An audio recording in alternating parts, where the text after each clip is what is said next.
I want to really thank the American Constitution and Society for this very, very timely panel, the Era of Mass Incarceration. I'm really thrilled that you decided that this will be the panel that you will spend this portion of the agenda on. We promise that it will, in fact, be riveting.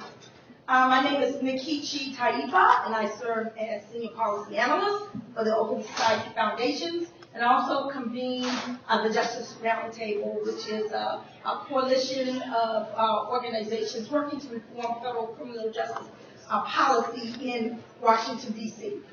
I just want to start off by saying that if there has ever been a moment when change was on the horizon during this period of mass incarceration, that moment is dawning now. There's never been as much momentum involving different key players focused on this major issue than there is now. Indeed, this weekend marks the 42nd anniversary of the war on drugs.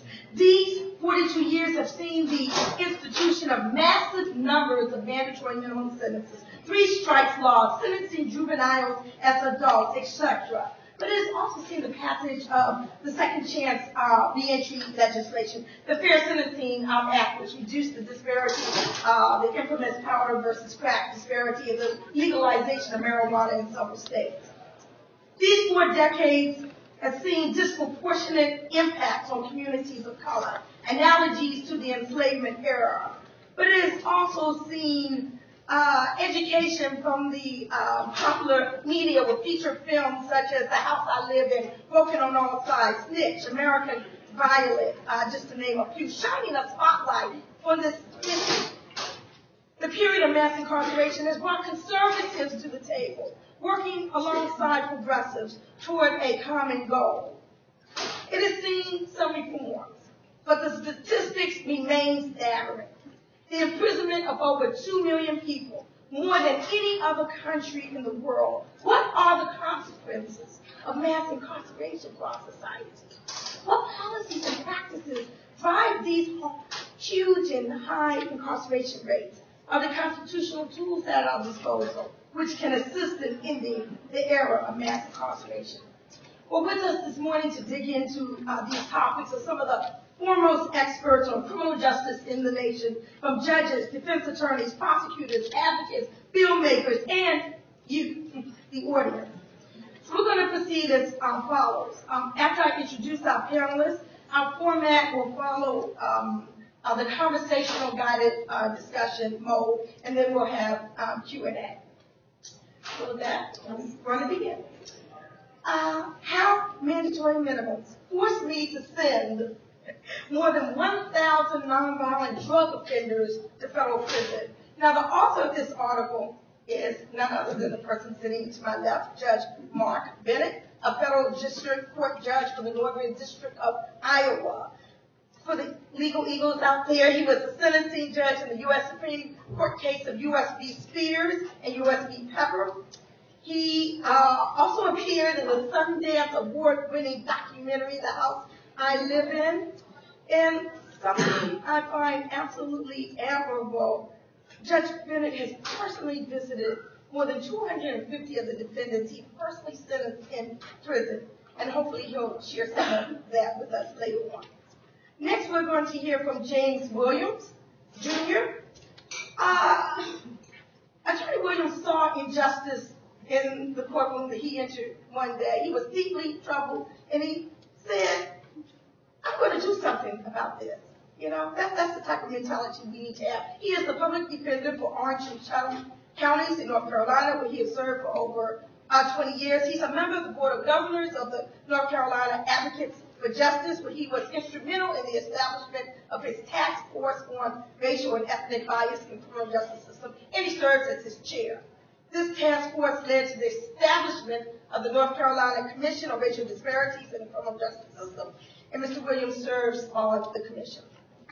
We're going to next hear from Mark Osler, and I've got to say, Mark, I think I have to crown you as my newest best friend in advocacy. We've been working very closely together over the past year on a very exciting advocacy issue. Maybe he'll share some of that during the course of this discussion. He is a professor of law at the University of St. Thomas in Minnesota. As lead counsel, he won the case of Spears versus United States, where the Supreme Court clarified that sentencing judges could reject the 100-to-1 ratio between crack and powder cocaine in the federal sentencing guidelines. He is, we have a lot of movie stars up here today, but he is portrayed in the Sam Goldwyn film American Violent. And he has a book, Jesus on Death Row, which challenges the death penalty based on the experience of Christ as a criminal defendant.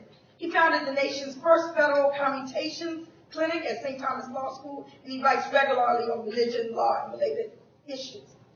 I'm going to now turn to Kimber Smith-Claudia, who will speak next. I gotta say, Kimber, I consider us soul sisters. We both gave birth during the same year, but under drastically different circumstances. Kimber is the author of Poster Child, the Kimber Smith story. While she was attending college, she became involved in a turbulent, abusive relationship with an individual, which resulted in her being sentenced to 24 and a half years in federal prison. She was released after 6.5 years after a presidential grant of clemency in December 2000. Her case drew support across the country as an atrocious example of unconscionably long sentences for first-time nonviolent offenders. And since her release, she has spoken all over the country. She's now married and raising 2 great children. And last but definitely not least, we have Matt Pillisher. Okay, and he is an independent filmmaker who produced and directed a film, Broken on All Sides, which I had the distinct pleasure of viewing this morning. So thank you for sending it at 3 a.m. Broken on All Sides, based mass incarceration and new visions for criminal justice in the U.S. And it's a new documentary calling for prison reform. He's also an attorney. Matt previously worked as a lawyer for Community Legal Services, and he hopes to continue making movies, especially political films that can contribute to movements for social and economic justice. So with that, I'd like to turn to our judge, Judge Mark Bennett, U.S. District Court for the Northern District of Iowa. And I just want to ask you if you could just reflect for us about the policies that you have encountered at the federal level which have led to mass incarceration. Sure. It really starts with the Sentencing Reform Act of 1984. Before 1984, judges could sentence anywhere from probation to the statutory maximum. There were no sentencing guidelines. In 1984, Congress passed the Sentencing Reform Act, went into effect on November 1st, 1987. We had mandatory guidelines that were very difficult to maneuver through and around until the United States Supreme Court in 2005 decided the Booker decision, and then the Gall decision, which was from Judge Pratt in the Southern District of Iowa, the Supreme Court gave us wide discretion that guidelines truly were advisory rather than mandatory. So, but a lot of judges are still stuck in the guideline kind of framework. And then we have the problem with mandatory minimums. So let me just tell you a little bit about the Northern District, because I think you'd be surprised. From my chambers, I can see South Dakota and Nebraska. We're right on the Missouri River. Our district stretches from the Missouri all the way to the Mississippi, spans almost 400 miles. It's largely a blue-collar rural district. This is kind of shocking. We have the 6th heaviest criminal caseload per judge in the nation of the 94 districts. The average federal judge last year sentenced 81 defendants. I sentenced 220 in my home district, and sentenced another 200 in Arizona, where I sit usually 6 weeks a year. So the numbers are just staggering. The drug of choice in our district is methamphetamine. Methamphetamine, if you looked at the drug docket of federal district court judges across the country, it's 18% of their docket. It's 76% of my docket. You add crack cocaine, it takes it up to 92%. Methamphetamine is one of these, next to LSD, which there are many cases of, methamphetamine is a very harshly treated drug in the federal system. You can get a mandatory minimum. Matter of fact, you get a mandatory minimum with 5 grams of crack cocaine. If you have 50 grams of crack cocaine, that mandatory minimum doubles to 10 years from 5 years. If you have a prior drug conviction, that may be a misdemeanor in state court, where you actually served no time and got probation, your mandatory minimum then doubles to either 10 or 20 years. If you have 2 prior misdemeanor convictions in state court for simple possession of drugs, you can get a mandatory life sentence in federal court under the guidelines. It is incredibly harsh, particularly for methamphetamine. 84% of the defendants last year who were sentenced on methamphetamine were eligible for a mandatory minimum sentence of either 5 or 10 years or the doubling if they have a prior record. So it's incredibly harsh. I want to tell you about a case I sentenced. Well, I've got a bunch of examples because I did 10 meth sentencings this week. But a case I did earlier this year was a woman named Lori Newhouse. She was 31 years old when I sentenced her. When she was 19, she was arrested in a hotel room outside of Des Moines in a suburb with a group of her friends. She had a very teeny amount of methamphetamine and a few psilocybin mushrooms.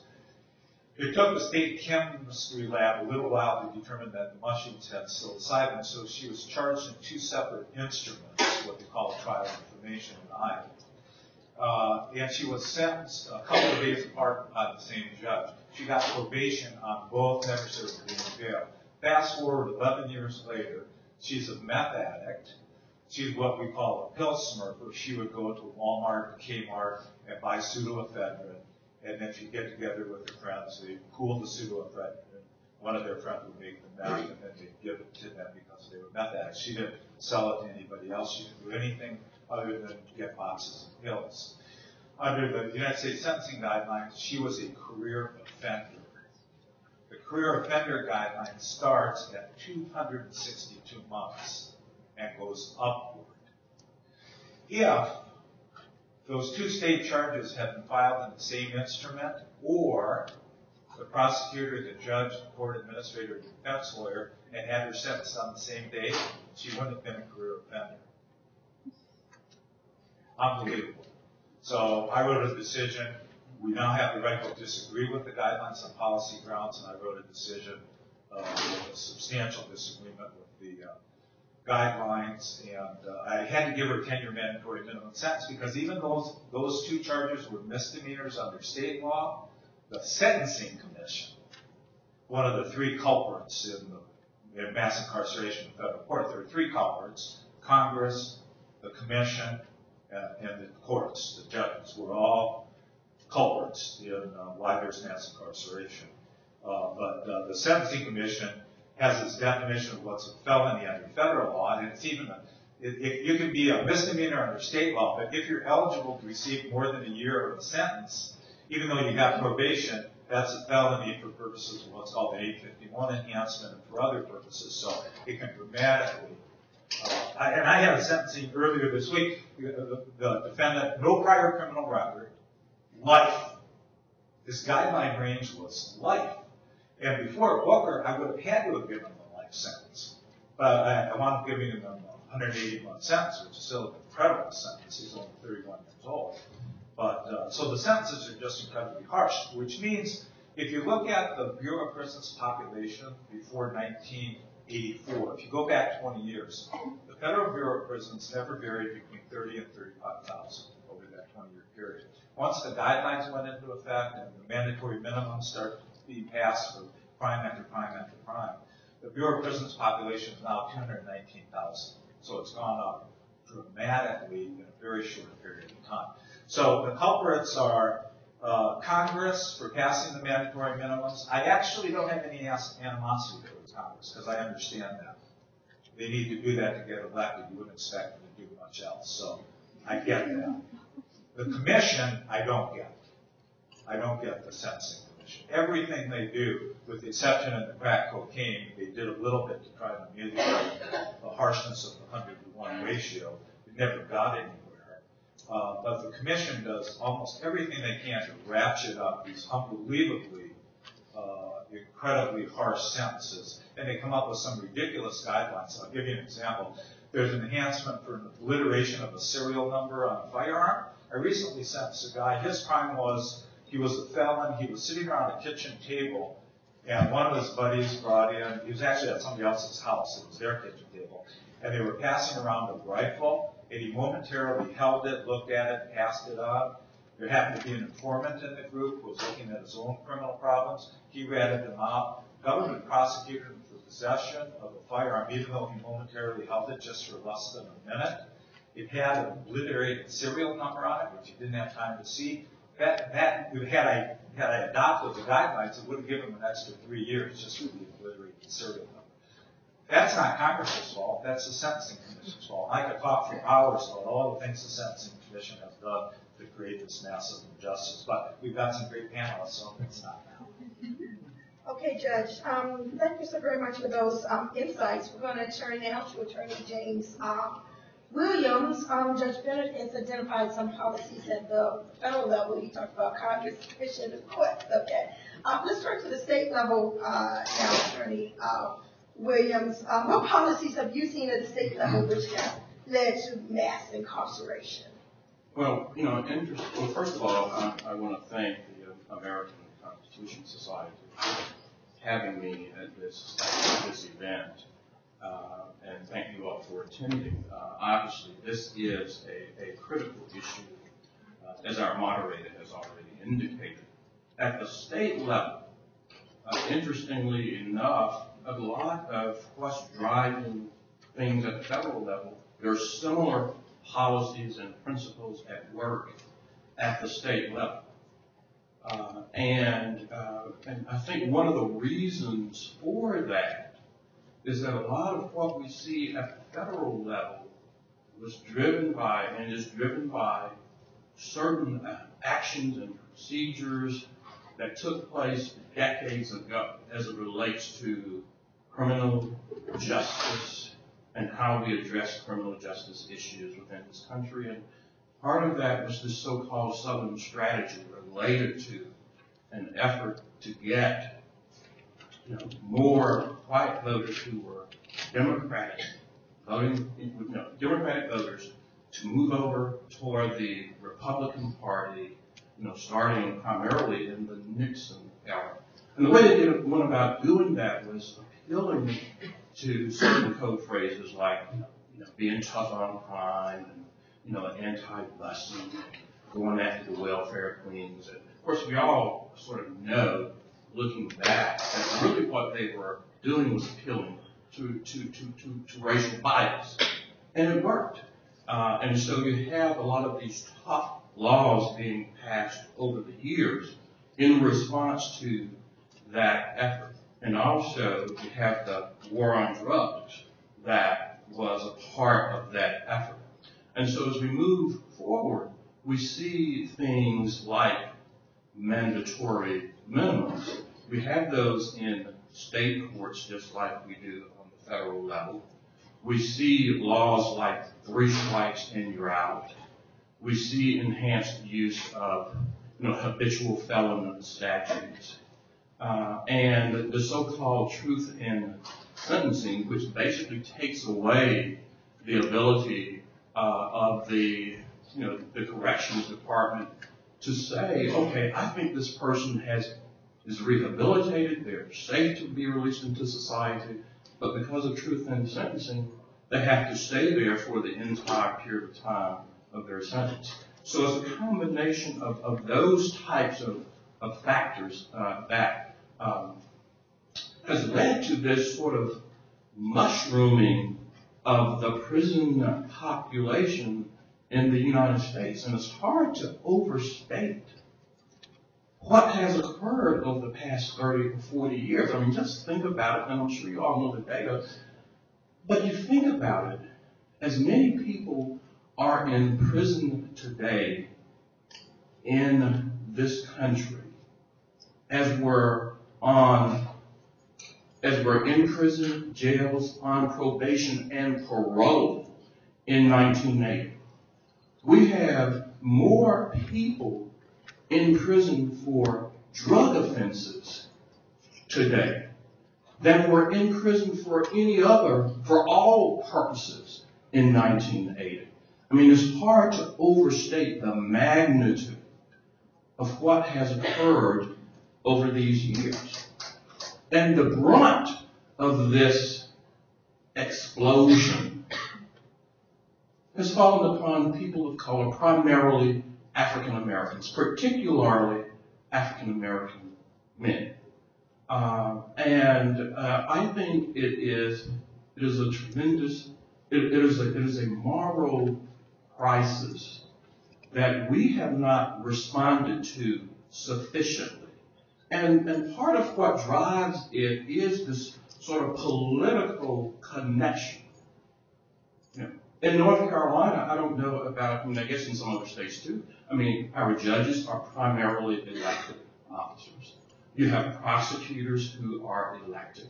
You have legislators who are elected. And it's this fear. And a lot of what drives crime policy is this fear mongering. It's unabashed and there's no shame. And it's not based upon data. It's not based upon any sort. It's not evidence driven.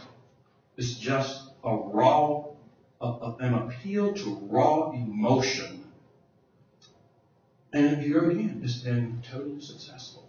And so what you have, is policy, criminal justice policy, being made based upon those types of sort of emotions and gut instincts and this desire to maintain yourself in office, as opposed to looking at policies that actually work. Because if they looked at policies that actually work, first of all, it's clear that we are imprisoning far too many people in this country. In fact, the top cop in the country, the Attorney General, Eric Holder, recently said, and I just love this quote.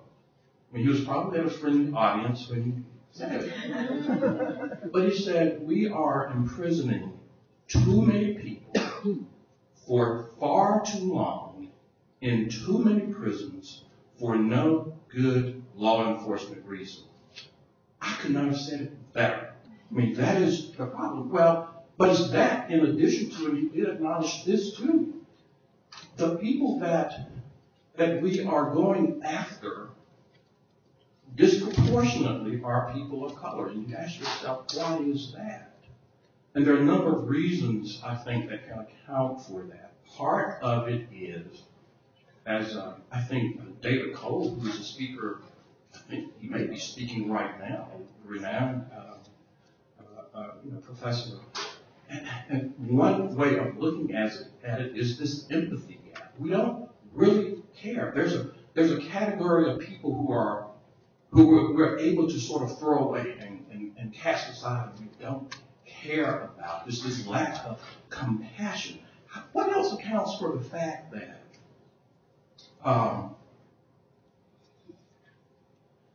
we have this large percentage of our population that we have so marginalized? Even if they're not in prison, they have been doomed forever.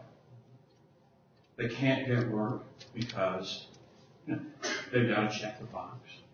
A lot of them can't even live with their own family because housing restrictions say if you've got a conviction, you can't live here. They can't go to school.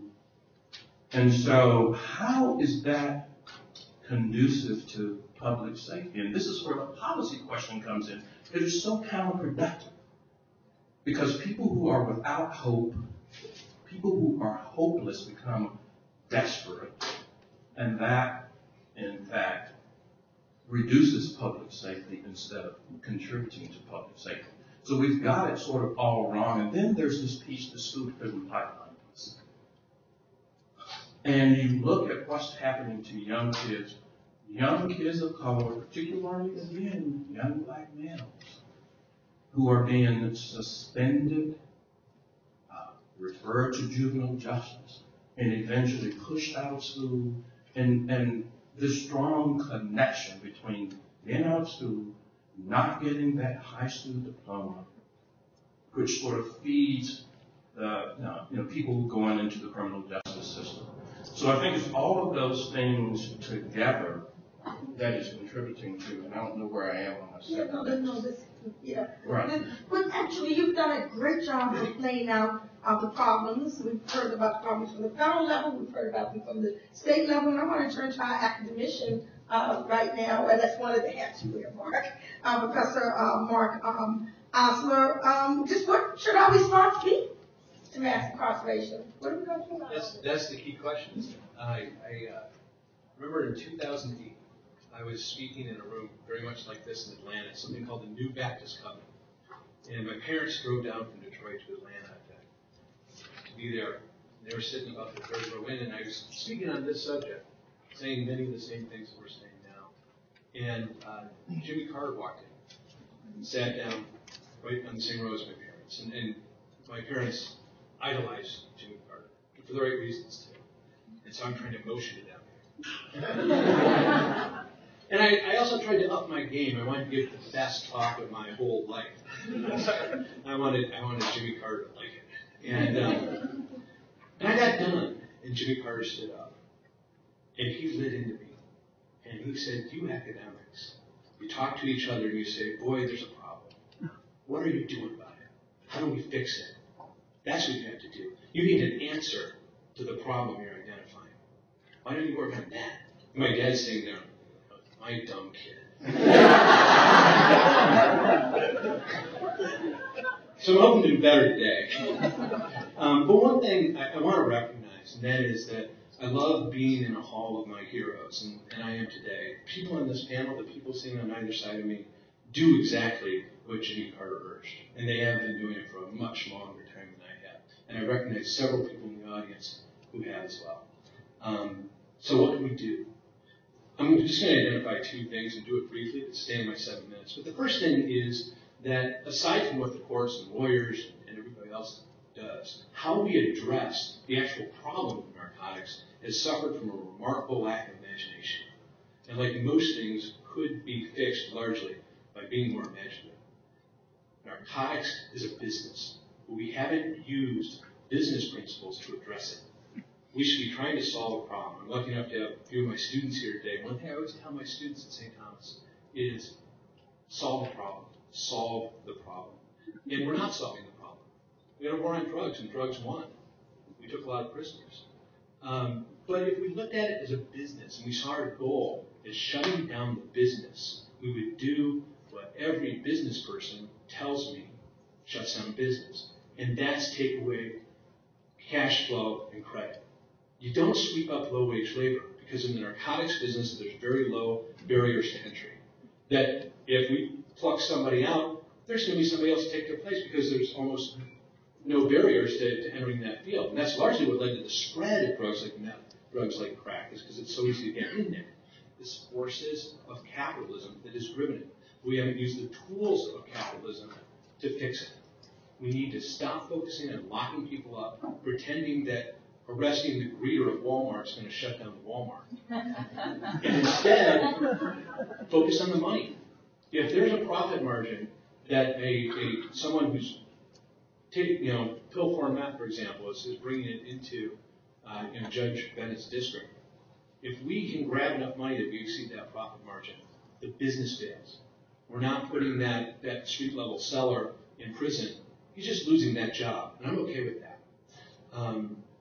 We haven't tried that. We do a lot of forfeitures when we grab assets, and that's something different. If you own a McDonald's and you make $10,000 a month off that McDonald's, and you have a big house, when we take your house, you're still going to run the McDonald's, or one of your friends is going to step in and keep the business going. And that's exactly what's happened. Seizing assets doesn't work. We have to focus on cash flow. The second thing that I want to touch on, this project that Nkichi mentioned at the start, and that is the President of the United States needs to start fixing this problem through the clemency power. It is an important constitutional power. As a common law professor, he should be well aware of what the duty is to use those tools, that there's a reason for it. That in Federalist 74, Alexander Hamilton emphasized the need for clemency and mercy to fix problems like exactly the ones that we see today. And that is a deep, important message. A lot of times the audiences I speak to are Christian audiences. And the remarkable thing about the power of clemency is that a lot of times one of the things I get from Christian audiences as well, our form of government is based on the Ten Commandments and things like that. And it's so wrong. The first commandment is have no other gods before me. And the First Amendment says, no, you don't. You can have whatever God you want. But mercy, that fits both. If you're a Christian and you're looking for something in the Constitution to run with, have it be mercy. Because that's there. It's actually there. It's there for a reason. Just from whether you're progressive, you're conservative, you don't want the government spending money for negative purposes.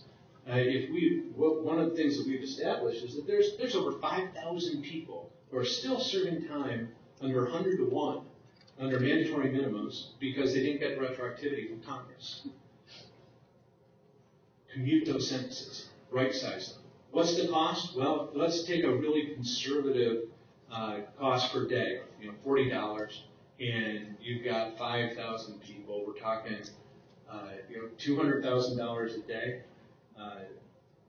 That adds up pretty quickly. Every 5 days, we're spending $1 million to incarcerate people who all three branches of government have agreed are serving time under an unprincipled sentencing law.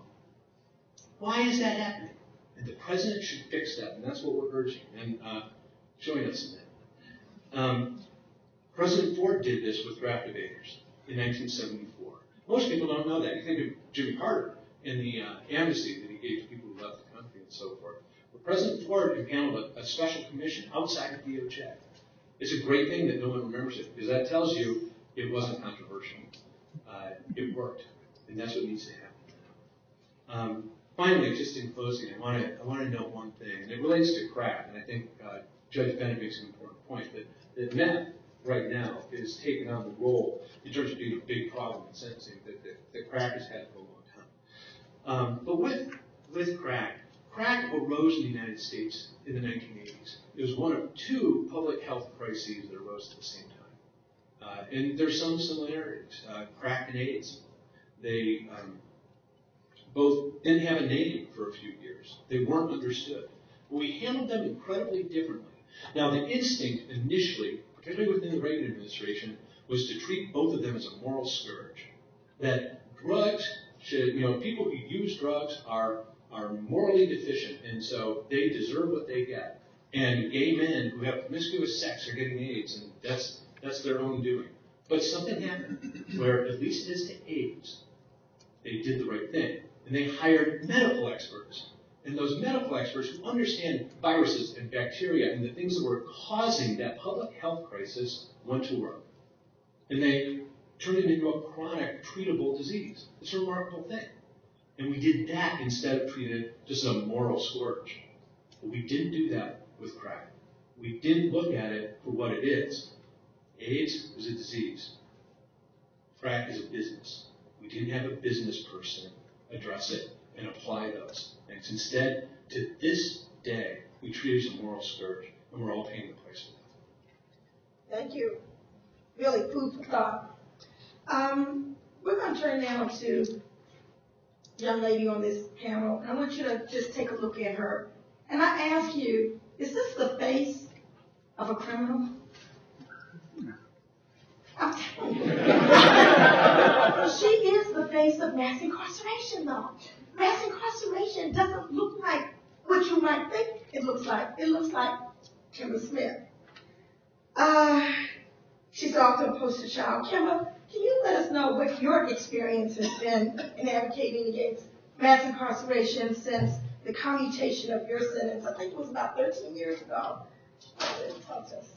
Yes, I'm just going to dwell right into this. My husband and I, he's sitting in the back, I thank him for his support and being here, but we just returned from Jamaica late last night. So ultimately, you do need vacations in doing this type of work, but ultimately, I'm looking at you all and everyone that I'm on the panel here with. I consider heroes. I want to thank ACS and Kanya Bennett for allowing me to be a part of this panel.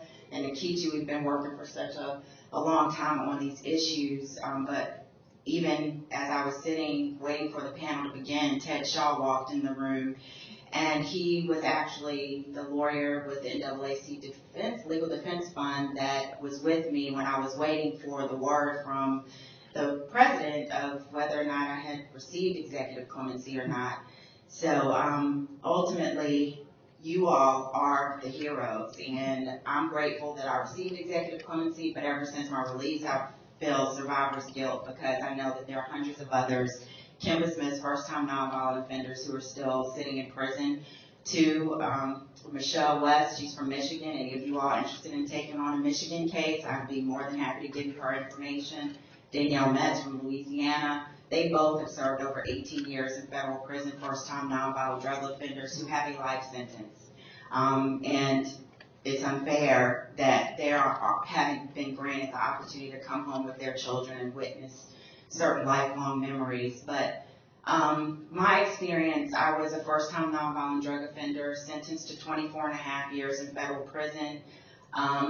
I do not condone the choices or the actions. I know some people get stuck up in the judgmental aspect of, why did the person do that anyway? And, oh, well, you knew what you were doing and you deserve what you get. But ultimately, as a first-time nonviolent drug offender, the government said I never handled, used, or sold any of the drugs that were involved. They held me accountable for 255 keys of crack cocaine.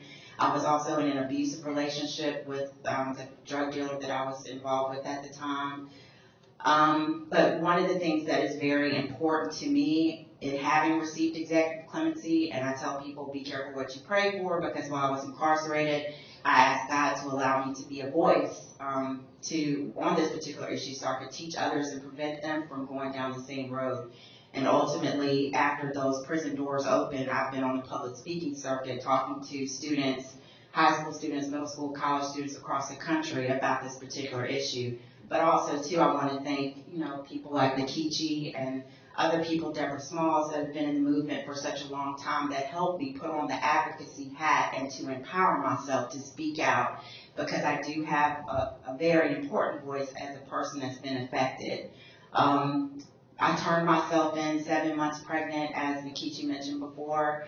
I'm thankful for my parents because they stood by me 110% when they didn't necessarily have to. They are the true heroes in the story. But after turning myself in to the authorities, my prosecutor had told my attorney, who was friends with him at the time, because my parents thought it was about who you knew and that it would work to my advantage. The prosecutor said if I turned myself in, he would allow me a bond to give birth to my son. He reneged on that promise. And then he also said that if I pled guilty, that I would only receive 24 months in federal prison. And he reneged on that promise as well, prosecutorial misconduct. Ultimately, in the end, when I was going through trying to file, while the NAACP Legal Defense Fund was trying to go through filing motion after motion, 2255s, so that that attorney that I had could testify regarding his ineffective assistance of counsel, unfortunately, the Eastern District Court in North Virginia wouldn't allow that to happen. But let me back up a little bit more. So when I turned myself in, I ended up giving birth to my son while I was incarcerated. 5 minutes after I gave birth to my son, the U.S. Marshals came into the hospital room and said that my leg had to be handcuffed and shackled to the bed at all times while I was there. I had to have 2 correctional officers guarding me. My parents had to leave the room. Fortunately, the woman who was head of the hospital at the time came into the room and had enough gall to speak up to the marshals and say, this is my hospital. I'm going to run it the way that I want to, and she allowed my parents to stay next door. Had that not happened, my son would have automatically gone into the social service system, and there wouldn't have been anybody physically take custody of him. My parents took on a huge role in the advocacy part while I was incarcerated. Once Emerge magazine, which was a Black News America magazine, decided that they were going to put my face on the front cover and talk about this issue of mandatory sentencing and crack versus powder cocaine, that's when the NAACP took on my case pro bono. So very grateful for that. But the reason why they did that wasn't because they felt sorry for poor little Kimba Smith or that I didn't have the face of a person that looked like they were incarcerated. The fastest growing population within prison at the time were Black women. And they had hoped that my case would set a precedent for some of the other first-time nonviolent drug offenders who were incarcerated. Unfortunately, my only source of relief was through executive clemency. Also, too, during my sentencing hearing, There was expert testimony from a domestic violence expert. My 86-year-old judge at the time was sleeping. There were witnesses in the courtroom that saw him sleeping during that testimony. So there was the opportunity for me to receive a 5K reduction of sentence, but that didn't happen. And for some reason, the mic isn't working. Ultimately, I did receive executive clemency in December of 2000. There's so much that I would like to share, but since my release, again, it's been important for me to speak for those voiceless that I left behind in prison.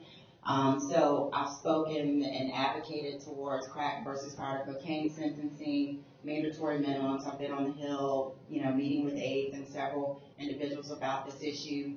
Also, too, recently, the issue that I've taken on is felony disenfranchisement and working with the NAACP.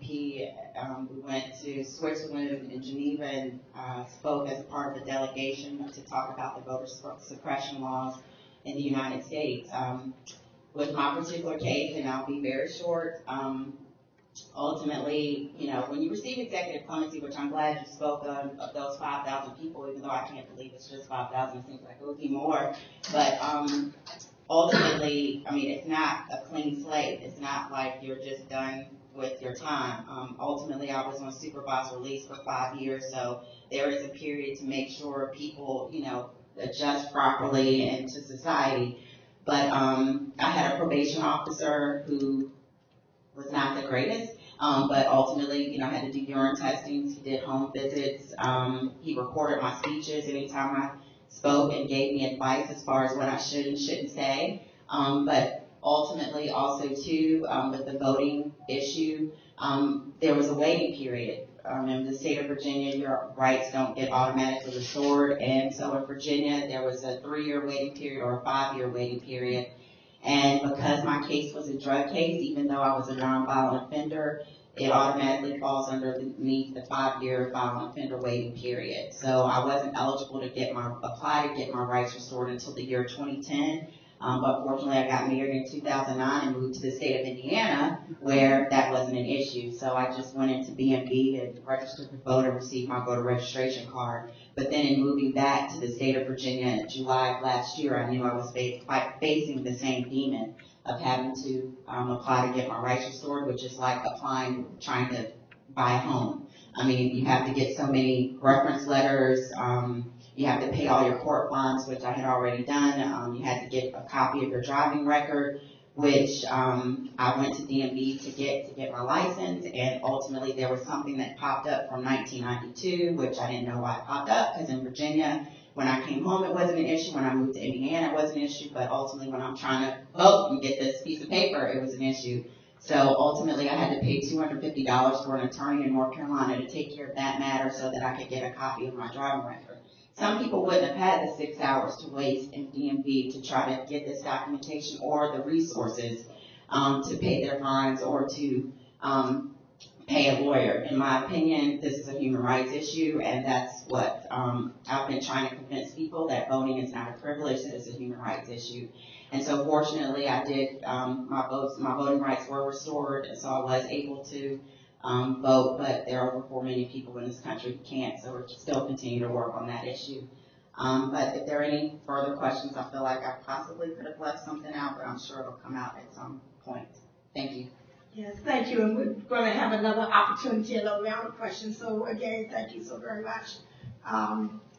Very heart-wrenching story, and unfortunately, it's not a unique story. It's happening over and over and over again right here as we sit in this room. So next, but totally and definitely not least, we're going to turn to Matt Phillips-Berg, Director of Broken on All Sides. Matt, can you tell us about some of the tools that can be used to address mass incarceration, and in particular, I hope you'll touch on the power of film. Absolutely. Mine's on here. Hello? There we go.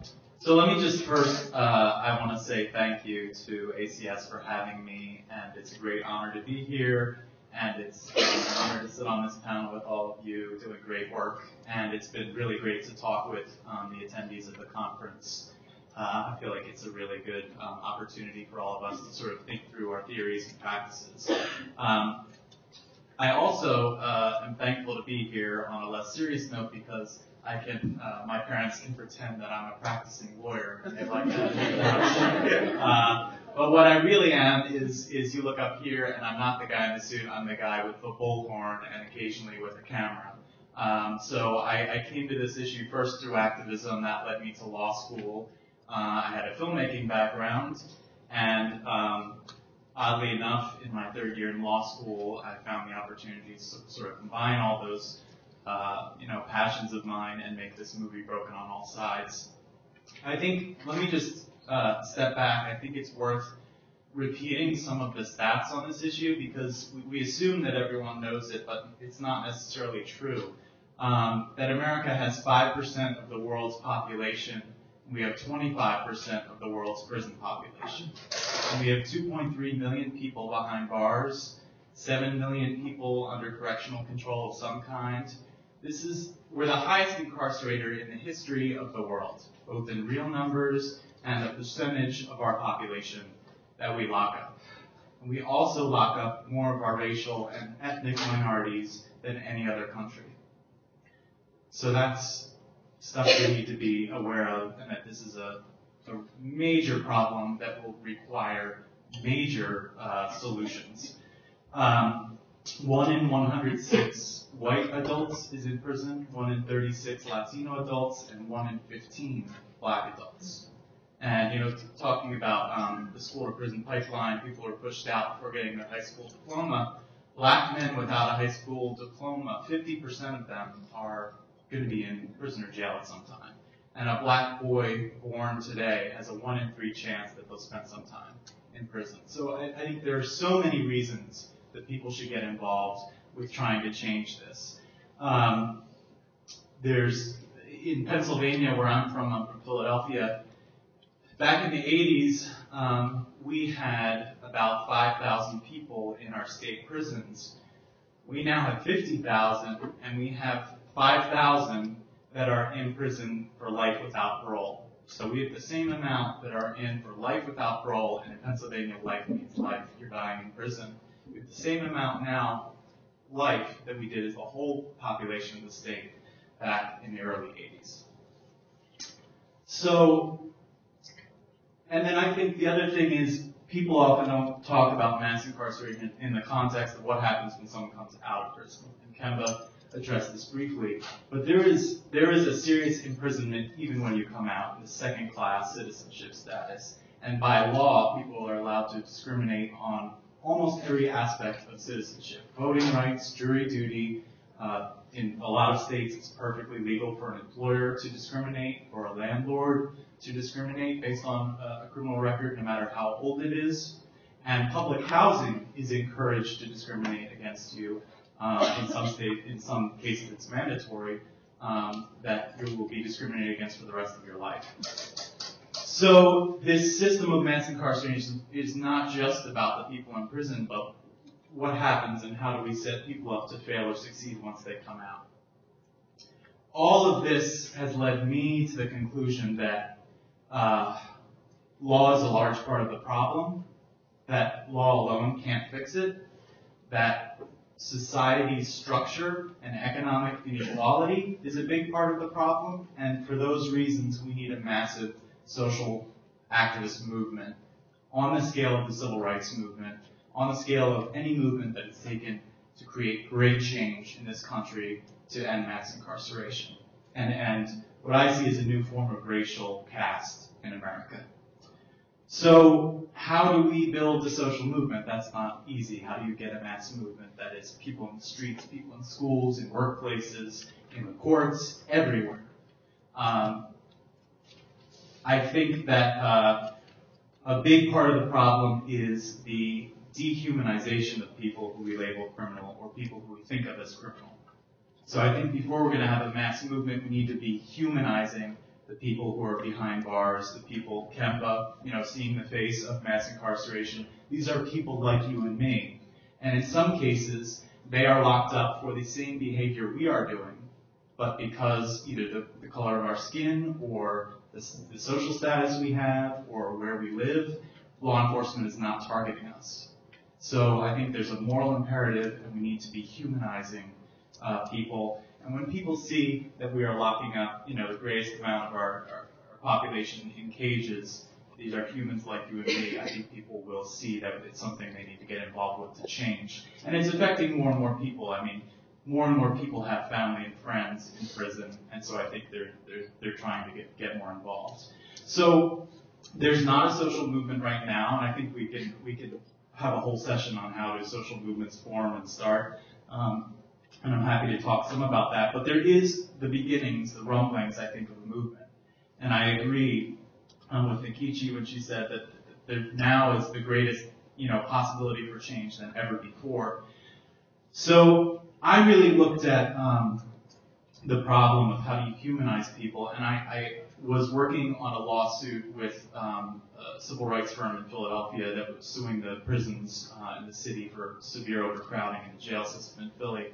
And I saw the need for educating the public just on that issue, and I started making a short film to be shown around Philly to help that. And that's what turned into, after 2.5 years, the movie I made, which uses Philadelphia as an example of a nationwide problem, the history of mass incarceration, some of what James talked about, the Southern strategy, all the racial dynamics to it, and how we got to this point. And I finished it a little over a year ago, and I've been touring it around the country full time. I stopped practicing. This is what I'm doing now. And I see, film as a really powerful tool to raise awareness. And I think that so much of what people think they know about the criminal justice system is wrong. And media and popular culture has a lot to do with that. They enforce a lot of racial stereotypes that are untrue, that then drive our decisions, that drive law enforcement and court decisions. And so we need to reframe the narrative. And film is a very powerful way of doing that, and providing a human face to people who have been in prison and what they face when they come out. And I also, just to end, will say it's been a great opportunity doing this sort of grassroots educational tour, because I see that there are people organizing everywhere I go. In the smallest town, in the biggest cities, people are organizing. It's on a small scale, but I think we need to connect people. And part of what I'm going to try and do in the next year is expand this project to really try and create a national network for all the different pockets of organizing that are going on, so we can share strategies, we can connect to do regional actions, regional conferences, and hopefully, help push forward what is the beginning of what I hope is a mass movement. Okay, thank you so very much, Matt. And as we're about to move into a discussion, I just want to acknowledge a very esteemed board member of ACS who is in the audience. So we're really thrilled that you chose this panel to come to. We're talking about Professor Peter Edelman of Georgetown. Let's just give him a hand. And I just wanted to do that because these issues of criminal justice really have an impact on everything that we do. As Kimber pointed out, as Matt pointed out, whether we're talking about housing, whether we're talking about voting, whether we're talking about education. And just recently in the Senate, something called the Vitter Amendment passed to the Farm Agricultural Bill, which denies food stamps to anyone convicted of a felony, which we absolutely believe that, excuse me, it is retroactive, which means someone who might have had a conviction 25 or so years ago, okay, their grandchildren could be denied food stamps, public benefits as a result. So this going to the House now. We really need to be vigilant in policy issues impacting issues dealing with mass incarceration that need to be at our forefront. So for that, I want to turn back to Judge Mark. And I'm really intrigued with these impact visits that you've been doing. If you could just briefly discuss a little bit of that, and also what this thing is. I'm a lawyer, but for some reason, I know it has something to do with guidelines, something cognitive anchoring or something along those lines. Just share a little bit about that, and all very briefly, we want everyone to have a chance for another round. A number of years ago, I guess about a decade ago, I was speaking out at a seminar in Long Beach, and I knew there was a prison right in Long Beach, a great name for a federal prison, Terminal Island. And I had a number of inmates that I had sentenced over the years that requested to go to Terminal Island. So I like to visit prisons. It's something I've done. It's interesting to me and fascinating. So I was getting a tour of the prison. The warden was from Iowa. We have things in common with some people. At the end of the tour, I just said, it just kind of came to me. I said, is there any chance you just pick 3 inmates at random? Hopefully people that I haven't sentenced, and they have a list, and put them in a room with me with no staff and just let me talk to them. And he said, yeah, well, we'd like to have a staff person there. I said, no, they're not going to know about it. So we did it. And I talked to him for almost 2 hours. And at the very end, there was an African-American crack dealer sitting right next to me, this close. And I was getting up to leave, and he started crying. And I put my hand on his leg, and I said, I'm sorry. Did I say something that offended you? Because I was really asking a bunch of questions. And he was just sobbing. And he kind of caught his breath, and he said, in my wildest dreams, I never thought a federal judge would ask me my opinion on something.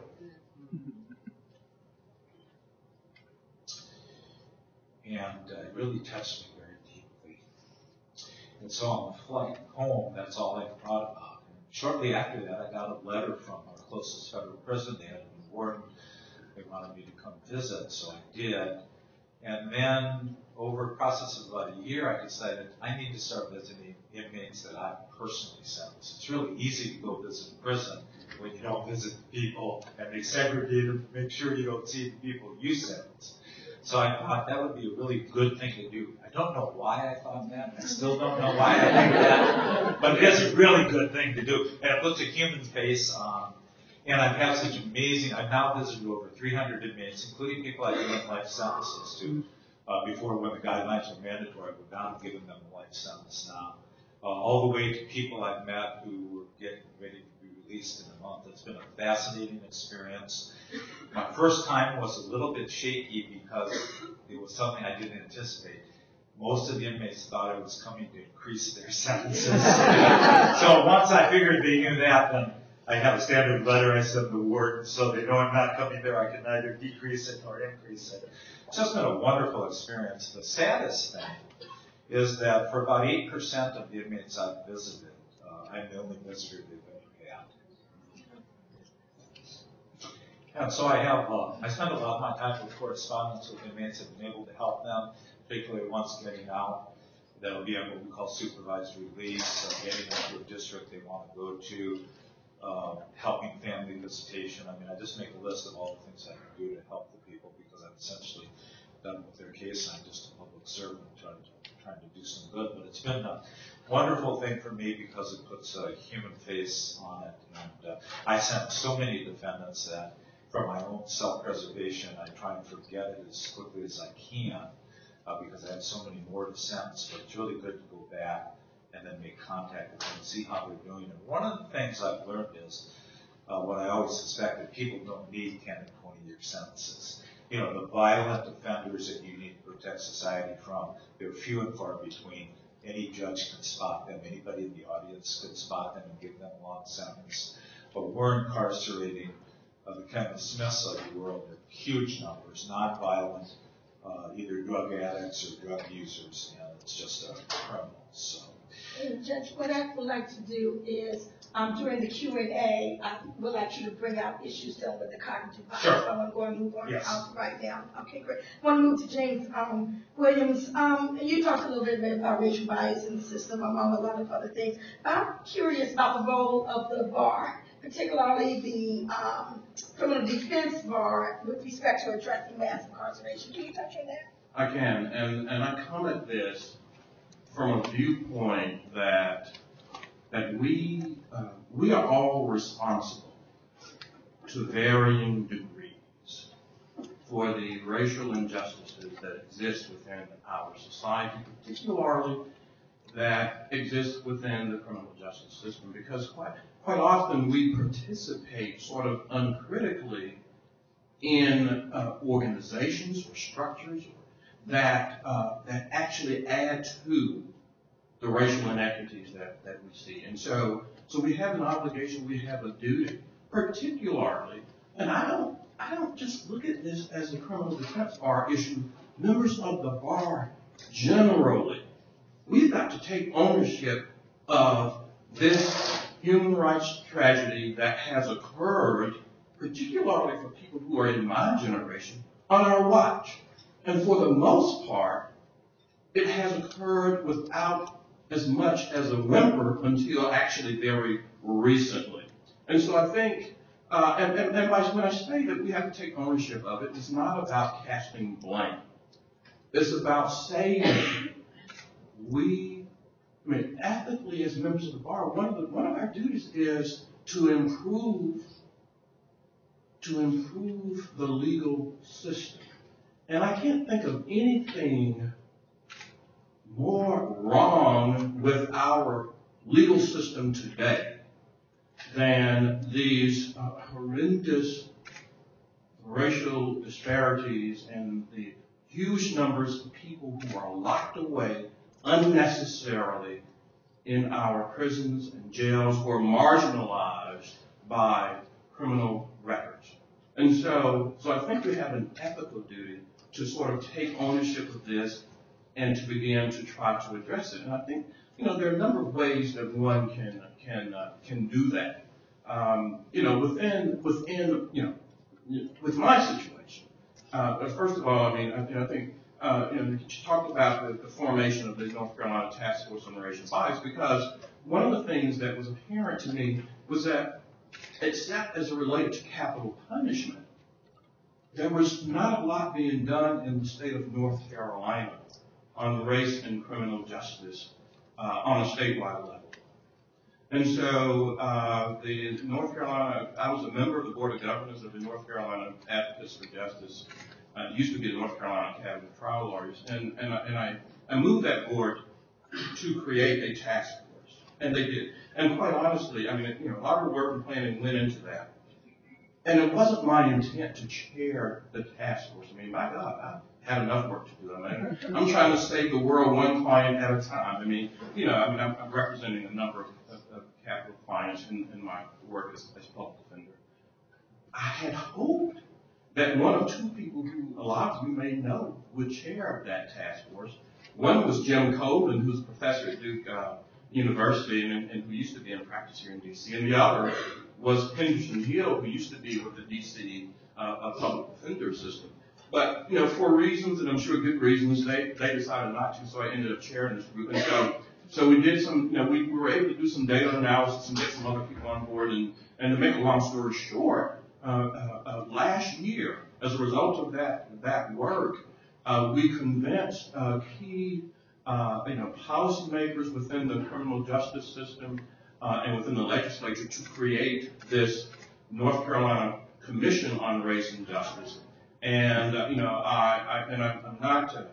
don't delude myself.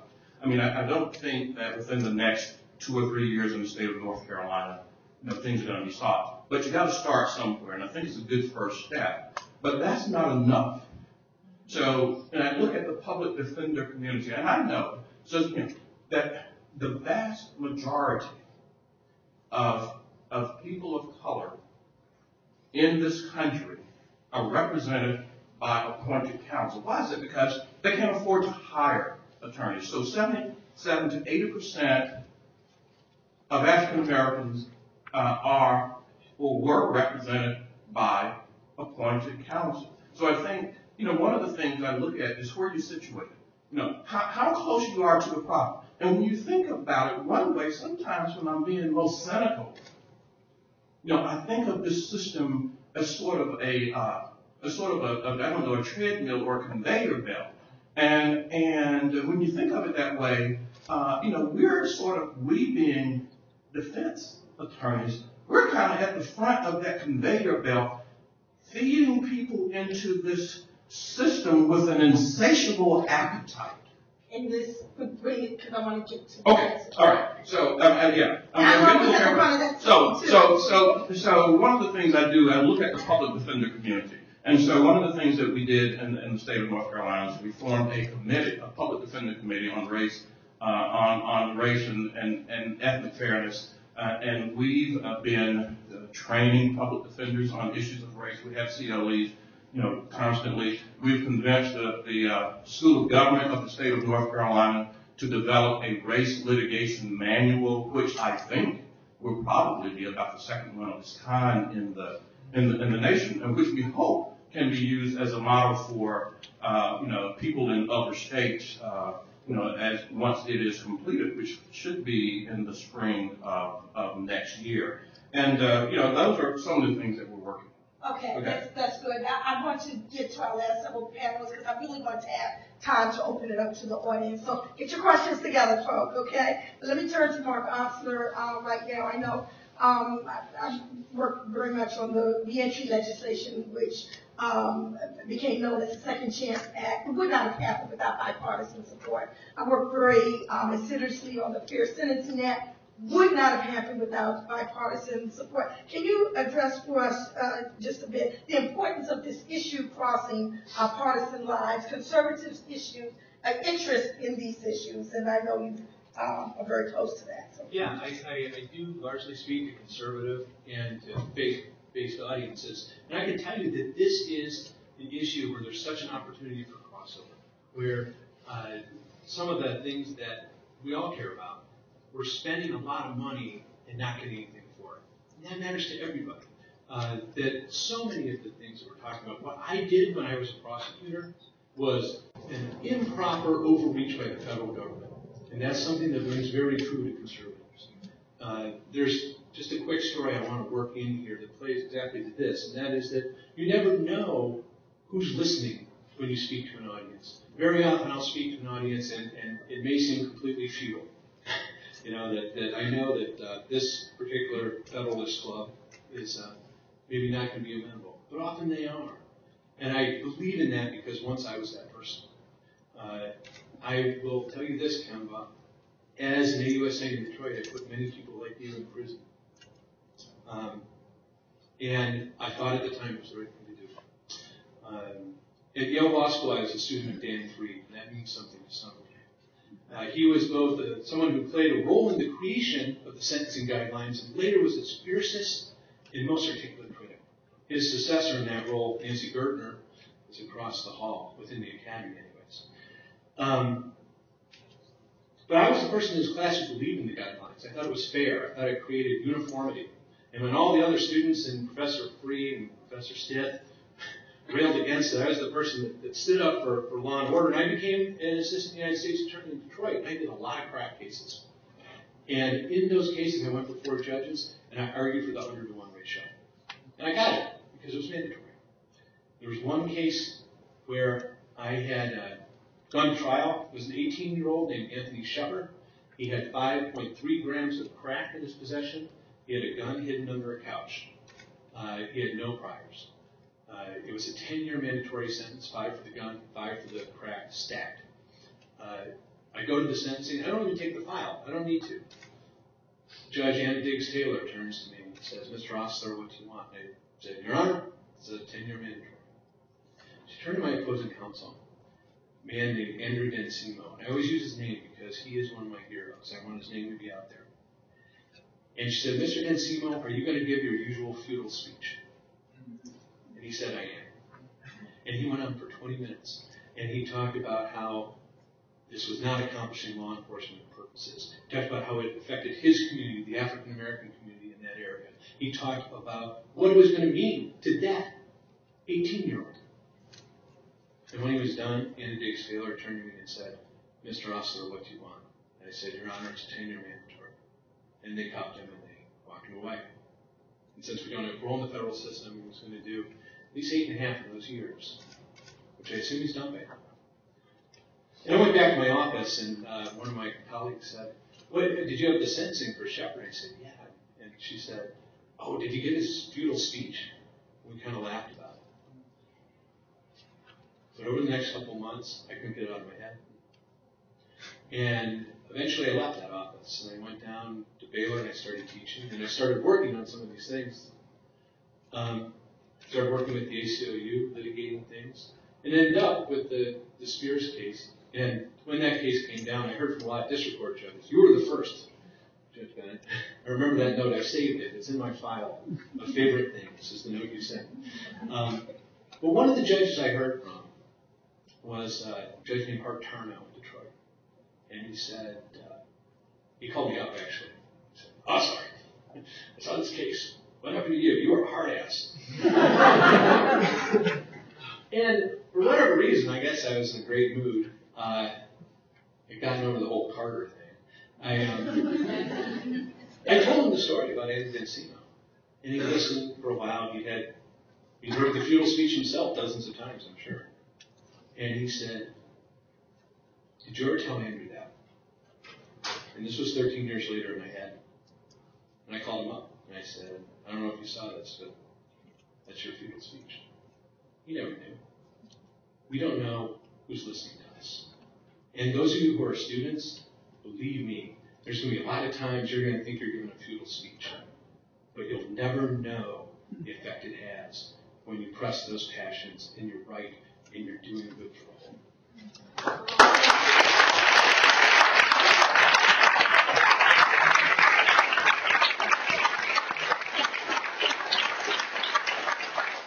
you so much. You never know who's listening. Wow. I'm going to allow Kimber Smith and Matt to just take a very brief, just to give some closing remarks, and then I want to open it up to the audience. So, Kimber, what do you want to leave us with? Yeah, well, does this work? Yeah, Mark, thank you for that. And it's interesting because in going through this executive clemency process, it's a miracle, that it even happened, or that, petition even crossed the president's desk to sign. But there was a particular person, there was a Washington Post article, February 2000, Libby Copeland wrote it, excellent piece. But there was a woman who read it, and her husband, Mike Galachik, he was connected with the U.S. Sentencing Commission. And when his wife read it, she threw the newspaper at him, and she was like, you created this, you do something about it. And because of that passion, and because he had transitioned into consciousness and feeling, I guess, in a sense, guilty for what he had orchestrated, he was the leaders in my executive clemency movement and advising my parents and advising the attorneys. And ultimately, because of his connection too, there was a woman that wrote a letter that was a part of my clemency petition that basically she stated that my case shouldn't have been a crack case, that it should have been a powder cocaine case, that there was error in that, and then also too that ultimately it's the prosecutors that determine your sentence because they're the ones that determine what the drug weight is going to be attributed to you. And ultimately, when the United States probation officer was calculating the point offense part of which would also ultimately determine what my sentencing guideline range would be, this woman that wrote the letter also stated that the probation officer calculated the points wrong on the offense record sheet. How many other probation officers are doing the same thing across the country? So I just wanted to, thank you for that. And also too, I do a bad job of kind of plugging myself, but my book, Poster Child, has been a long time coming. I've been out of prison almost 13 years now. I came out with it in 2011, and it's basically me being transparent about my whole experience, about the choices, about my prison experience, about my legal experience. So I definitely think that it's something that can motivate you all, and because like I said in the beginning, that you all are the future heroes, and I'm grateful for the many people that were involved in helping to bring me home, but there are so many more people that need the same opportunity that don't have anyone helping them through the process. Okay, thank you. Matt, 1 minute. All right. So I've made my case for a mass movement. So what does that mean for law students and lawyers that don't have a whole lot of time? Well, you should find time to, in whatever ways, be involved with the movement. But I think people have illustrated to some extent some things specifically that lawyers can do. Training people on issues of race in the criminal justice system, as James has been doing, is really important. Speaking up, even when you think it's futile, making speeches in courts. There's so many times where public defenders, overworked, 24 cases, they just want to get through them as best they can. But I think those, standing up and saying something about, even if it's not going to do anything, like the racial biases, this and that, I think it's really important.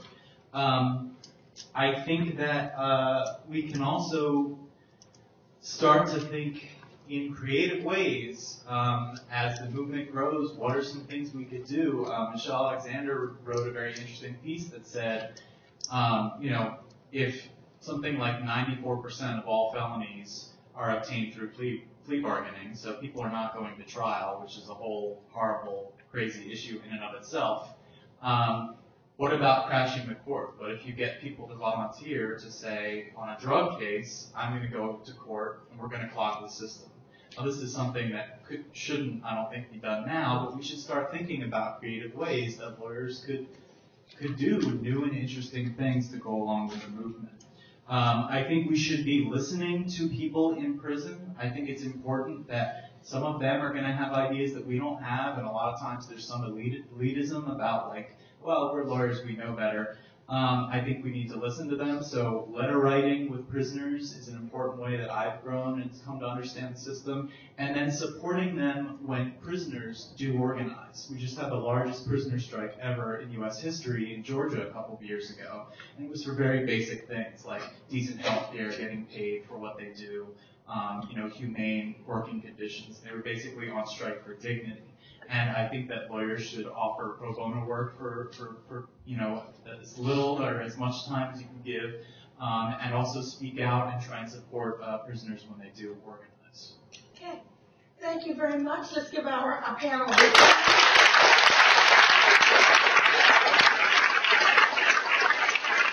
And now it's your time. If you want to speak and wait for the microphone to come, we have a question down here in the front, and make sure your questions are short and ask your question. And please identify yourself with your name and who you represent in your school or whatever. I'm Cesare Chavez. I'm with the Public Justice Center in Baltimore. So what you said about Attorney General Holder, his comments, we have too many people in jail. So there seems to be some recognition that there's a problem. But then I was a clerk for a federal district judge. Why are then our AUSAs bringing the case with a guy who held a gun for 2 minutes when he didn't? We keep hearing about the sequester, the lack of resources, there aren't enough indigent defenders, there isn't enough money, but yet the AUSAs also have their jobs, and they're still bringing these cases. So I'm interested if anybody can identify the disconnect and how we make that bridge between speeches about how it's a problem and a kind of universal recognition, but the individual action that perpetuate this problem, because there is prosecutorial discretion. Okay, excellent question. Who would like to test that? Well, I've been in that position of being an AUSA, and there's one part of the dynamic that I think is important, and that is, a lot of times you're 27 years old. You're fresh out of law school. You maybe had one other job before that, been a clerk. You've got an agent who comes in who's got 20 years on the job, who has the gravitas and says, this guy was important. It's very hard to say no to that. And part of what we're failing to do is to train our prosecutors to say no to that. And to incentivize, instead of the number of cases and the number of convictions, incentivize solving a problem. You know what? If you pluck that one guy out who held a gun for 2 minutes, you're not solving the gun problem. Instead, have the matrix for success be, are there fewer guns? And then reward. Great. Yes, and that's the microphone is, well, no, I'll have you go to where you want to go. That's even better. Okay. Just real quick, because I went back to court to try to get off of probation early, and the prosecutor was, still arguing some of the same stuff, and the old agents from my case were there saying little things to me too. But ultimately, when we left, I saw my dad talking to the prosecutor because I went to go get the car, and I was just like, why is he talking to him? But ultimately, he pulled my dad aside, and he just basically said, I was just doing a job, and I have a daughter, and, I really wish the best for your your daughter and your family. But I think, a lot of it has to do with just ambition and careers and just wanting to get as much as they can get to have on their belt, a niche on their belt. I just want to follow up on that. I think a lot of it's empire building. When I started in '94, there were 7 assistant U.S. attorneys in our district. There's now 28.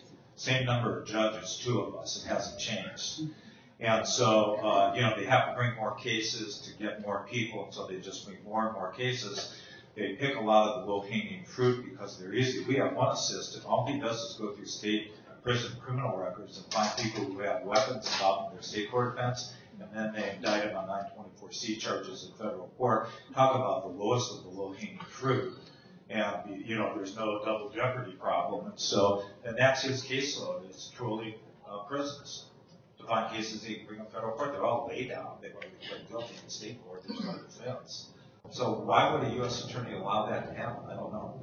And could I just briefly say, and as it relates to the racial disparity issue, because a lot of the drug war is driving the racial disparity, and part of the problem is, the U.S. Supreme Court has basically, well, I don't want to say encouraged that, but certainly it authorized it by a number of its decisions like U.S. versus Armstrong, which makes it almost impossible to attack these cases and these charges on grounds of racial discrimination. Well, and that's a great point, and I just wanted to weigh in on this. 50% of the crack users, actually more than 50%, are white. I've never had a white crack defendant. Because you can go into African-American neighborhoods in every small major city in Iowa and find where the crack gets distributed, and it's all African-Americans. Whites are out using it in the suburbs. It's much harder to make the case. So there's tremendous disparity in terms of who gets arrested. Okay, what I would like to do is take the moderator's discretion. Ms. Gupta has the microphone. We have 10 minutes. What I would like to do is I want to hear all of the questions, if that's okay, and then allow the panelists to respond to it. They want to respond to it. I think that is going to be the most judicious use of our time. So, okay. Thank you. My name is Stephanie Lobo. I'm a capital defense attorney who focuses on post-conviction work. And my question is, often in panels about mass incarceration, we focus on the devastating effects of mass incarceration on nonviolent offenders. And my question is, what should we be doing in the social movement to also focus on the system intervening effectively in the lives of violent offenders, both to break the cycle of violence, where in my cases I see kind of an escalating pattern of violence that culminates in a capital offense, but that's not where things started. So what can we do to intervene effectively in the lives of violent offenders, both for their benefit, for the benefit of their future victims who then will not be future victims, and because I think it also will benefit nonviolent offenders, because I think the public's focus on draconian sentences comes from fear of the effects of violent crime in large part. Thank you. Okay, thank you. We're going to hear the next question. Hi, I'm from the University of Maine, and I go to prison once a week to do civil matters for inmates there. And I've always been very interested in prisoners' assistance because it seems to be a very much neglected issue. I recently wrote a paper on mental health courts and the relationship between mental illness and the rise of mass incarceration in relation to mandatory minimums and other matters. So I was just wondering what your perspective was on the relationship between mental health courts, the deinstitutionalization phenomenon that we saw, as well as mandatory minimums and felony drug charges, etc. Brenda Rossini, I'm a retired criminal defense lawyer from Chicago. Letters have been written, articles have been written, blogs have been posted. So why hasn't President Obama, ostensibly left-leaning sort of liberal, extended that pardon power that he's been given and use what I would have told the jury, asked the jury once upon a time for a benighted defendant, extend Rahmonas, that's predating the Christian mercy. So why doesn't President Obama use the pardon power? He's used it far less, I believe, than any other president before him.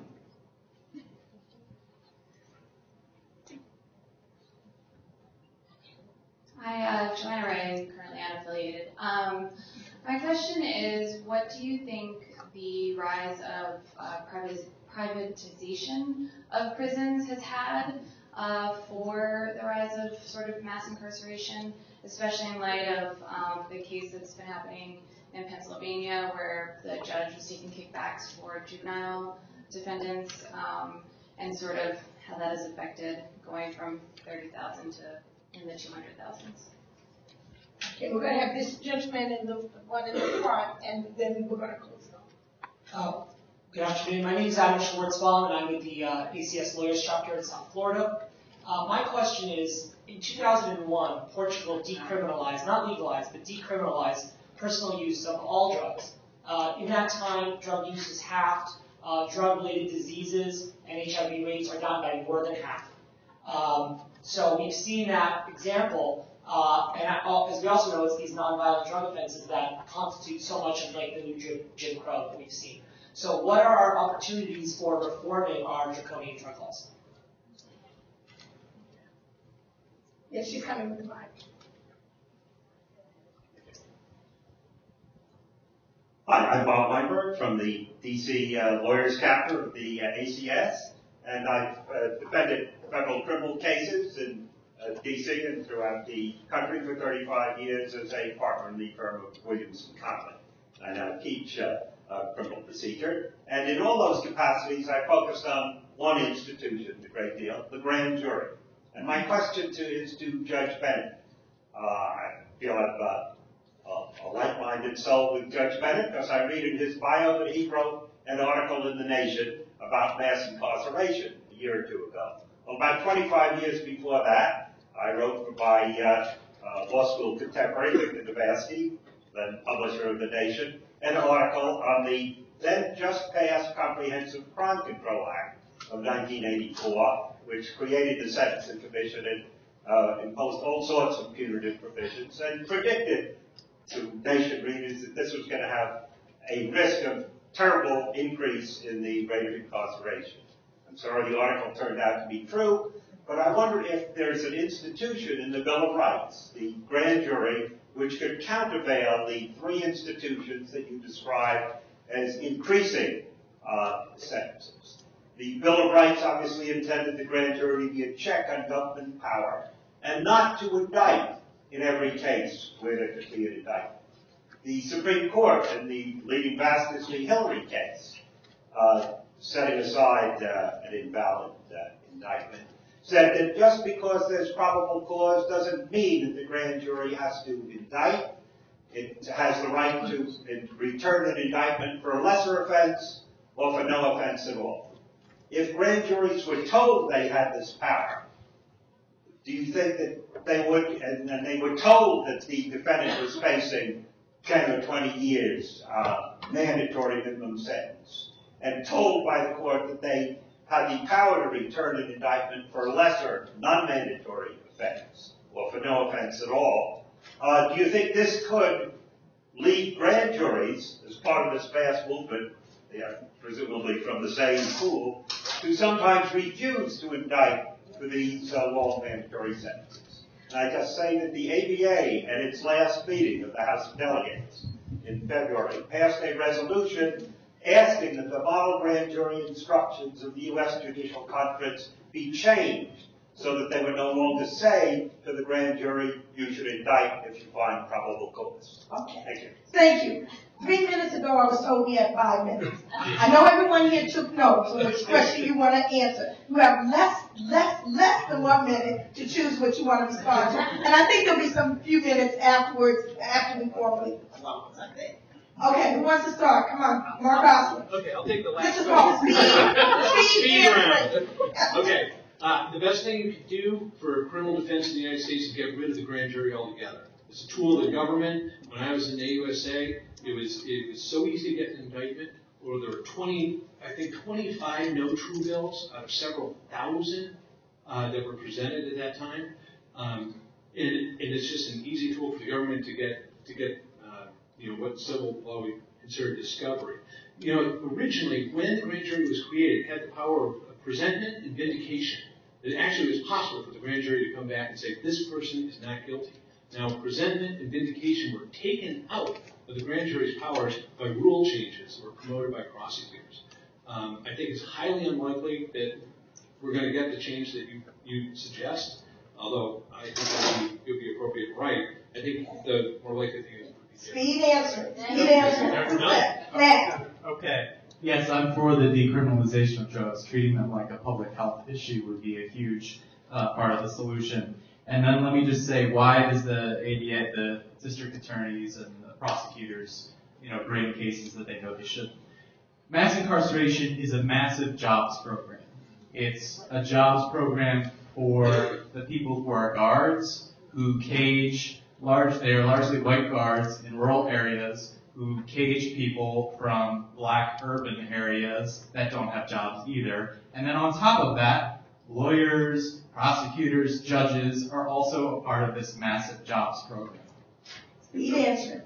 Speed answer to the violent offenders, and the fact of the matter is that we lock away even people charged with violent or convicted of violent offenses too long. If you look at what other industrialized nations do to that category of people, and what we do is just too many people going to prison for too long for those offenses. What needs to be done on the front end is more investment in those communities that most need the services to help prevent young people from going astray, like in education and jobs and those types of things. Justice reinvestment was supposed to do that, but that money is not being reinvested. So talk to your congressman. Right. Speed answer.